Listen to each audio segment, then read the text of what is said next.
This is your WGBW Daily News Roundup for the Talk of Green Bay, 97.9 FM and 1590 AM.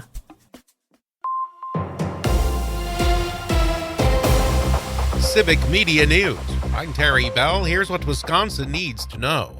At least 65 people in 9 states are sick after eating eggs infected with salmonella. Public health and agriculture officials have traced the source to an egg farm in Wisconsin. The eggs were distributed to Wisconsin, Illinois, and Michigan under labels like Milo's Poultry Farms or Tony's Fresh Market. They've since been recalled. Authorities in Two Rivers are investigating the remains of a human skeleton. They're not confirming or denying that it could be Elijah Vu. The 3-year-old boy has been missing since February. The sheriff's office says a deer hunter found the remains. The sheriff says he cannot provide specific information about details for now. A man is charged in the shooting death of UW Whitewater student-athlete Kara Welsh. Chad Edwards of Loves Park, Illinois, made his initial court appearance Friday. He's charged with first-degree homicide. It would take $1 million to bail him out of the Walworth County Jail. Donald Trump has denied knowing much about Project 2025, but he embraced one of its key provisions at a Saturday rally in Mosinee. We will ultimately eliminate the federal Department of Education and send education back to Wisconsin and back to the state. Project 2025 is a sweeping action plan for the next Republican president to overhaul the government. Last week in Wisconsin, Education Secretary Miguel Cardona warned public schools are under attack. Democrats are literally going to new heights to warn about the Heritage Foundation's Project 2025. Airplanes pulled banners over college football games here in Wisconsin and in other key swing states this weekend. Donald Trump denies having a direct connection to Project 2025, but he has embraced some of its key ideas. A new study finds people in rural Wisconsin feel better about drinking raw milk than people in cities or suburbs. Sean Patterson led the study for the University of Pennsylvania. Pasteurization doesn't change the nutritional value of milk. It doesn't significantly change the taste of milk. And so the risks really don't outweigh any of the benefits. Untreated milk has been linked to illness outbreaks. I'm Terry Bell, Civic Media News. Here's what you need to know closer to home. For WGBW News, I'm Lisa Hale. For WISS News, I'm Lisa Hale.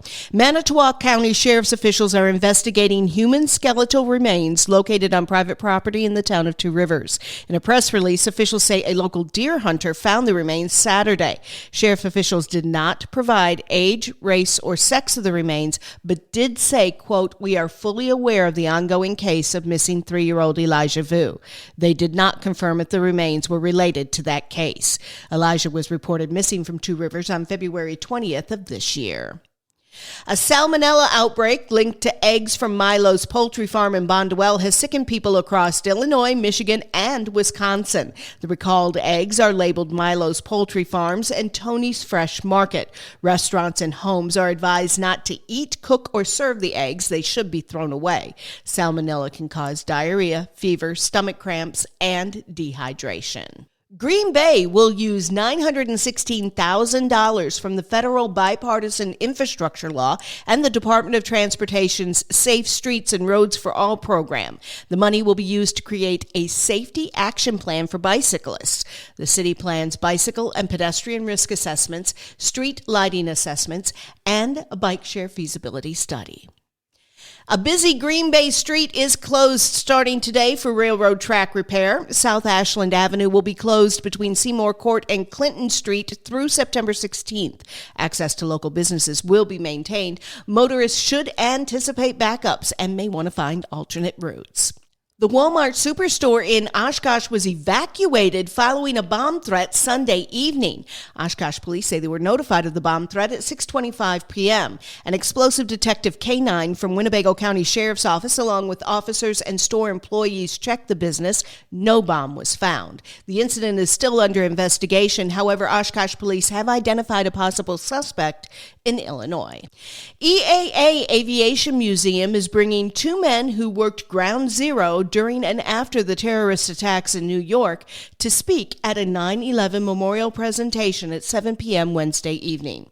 Retired New York City Fire Department Deputy Chief Charles Blyack and Emergency Manager Michael Fagel will share their stories and firsthand experiences. Active members of the military, law enforcement, public safety personnel, first responders, and EAA members will get in free. General admission is $5 for everyone else. And that's what you need to know. I'm Lisa Hale, WGBW News. The Brewers get set to head west. Hi, I'm Jimmy Kuska with sports, filling in for Mike Clemens. After dropping 2 of 3 games to the Rockies and having won just twice in the past 7 games, manager Pat Murphy said that it was a tough homestand for his team. It was a tough homestand, and we've had games like this. If you looked at the St. Louis series, we had games just like this where once something didn't go our way, we didn't produce right. We didn't fight back right after that. Milwaukee will set out on a 6-game road trip out west beginning tomorrow in San Francisco. They'll play Arizona this weekend. The Brewers are still 9 games up in the NL Central with 19 games to play. On Sunday, it'll be the Green Bay Packers taking on the Indianapolis Colts as each team seeks its first victory. For the Packers, they will be without Jordan Love, who is expected to miss at least 3 weeks with an MCL sprain. Malik Willis, who the Packers traded for in the preseason, will start this week's game. The Athletic reports that Green Bay has reached out to free agent quarterback Ryan Tannehill as well. On Saturday, 2-0 Wisconsin Badgers football will take on Alabama. That game will kick off at 11 a.m. Filling in for Mike Clemens, I'm Jimmy Kuska with Civic Media Sports. On your entertainment beat, I'm Pete Schwaba. Standing ovations are not uncommon at film festivals, but a 9-minute standing ovation is. That's how long the crowd at the Venice Film Festival clapped for Daniel Craig after his performance in a movie called Queer. The film is based on beat writer William Burroughs' novel from 1985. Craig plays an American expat living amongst a small group of Americans in Mexico who starts a relationship with Stark's character. The film is scheduled for release in the U.S. on October 6th. The new season of Dancing with the Stars is right around the corner. Some of the stars that will be dancing, as revealed on Good Morning America, include 90210's Tori Spelling, former NBA player Dwight Howard, kind of a reach, Pretty Little Liars' Chandler Kinney, Bachelorette star Jen Tran, model Brooks Nader, and actor Eric Roberts. Finally, a reason to watch Dancing with the Stars. Season 33 of the show premieres September 17th on ABC. Michael Douglas would like his real name back, which is Michael Douglas. 50 years ago, when a young Michael John Douglas, now known as Michael Keaton, burst onto the Hollywood scene, his name was already taken with the Screen Actors Guild by Nepo baby Michael Douglas of Wall Street fame. Now, according to People magazine, Keaton wants it back, or at least a derivation thereof. The Beetlejuice star from now on plans to go by Michael Keaton Douglas. The grieving process appears to be over for the band Linkin Park, 7 years after the death of lead singer Chester Bennington. The band has a new lead singer, new material, and a tour in the works. Replacing Bennington on vocals will be Emily Armstrong, formerly of the band Dead Sarah. Chester Bennington took his own life in 2017. Linkin Park's new album is expected to drop November 15th of this year. In Jeff Bridges is one of the coolest guys ever news, Jeff Bridges is one of the coolest guys ever. Aside from having an excellent reputation as an actor and overall cool dude, yes, that's a reference to The Big Lebowski, actress Winona Ryder said Bridges refused to kiss her during her audition for the film Fearless. The Stranger Things actress said at the time Bridges was 43 years old and she was 21 years old. Bridges said he didn't want to kiss her because she was the age of his daughter. Further expanding his legend of coolness, Rosie Perez, who appeared in Fearless opposite Bridges, was worried she would not get cast because of the interracial element. Perez says Bridges went to bat for her and she not only ended up getting the part, but drew an Oscar nomination for Best Supporting Actress. Ryder is a 2-time Oscar nominee herself. Her most recent film, Beetlejuice, opened up this past weekend. And as far as Jeff Bridges goes, the dude abides. For more showbiz fun, tune into Nightlight with me, Pete Schwaba, weeknights from 6 to 8 p.m. on the Civic Media Radio Network.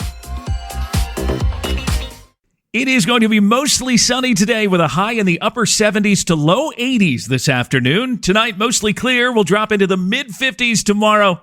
Almost exactly like today, sunshine, upper 70s to low 80s. I'm meteorologist Sean Cable. Current temp 62. That's your WGBW Daily News Roundup from Civic Media. Subscribe to this podcast on Spotify, Apple, or wherever you find your podcasts. Find more news at WGBW.FM.